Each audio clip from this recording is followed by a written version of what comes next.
રિંકુ સિંહને લઈને બીસીસીઆઈની મોટી જાહેરાત.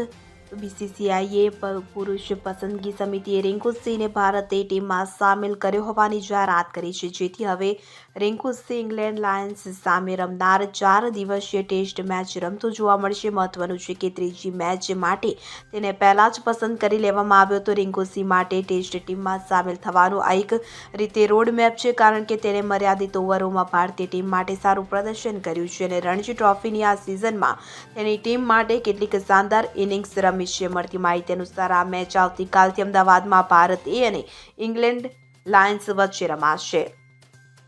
Bureau report CN24 news. હવે જુઓ દેશ દુનિયાની તમામ ખબરો તમારી આંગળીના ટેરવે. ઉઠાવો મોબાઈલ અને Google Play Store પરથી ડાઉનલોડ કરો અમારી CN24 ન્યૂઝ મોબાઈલ એપ.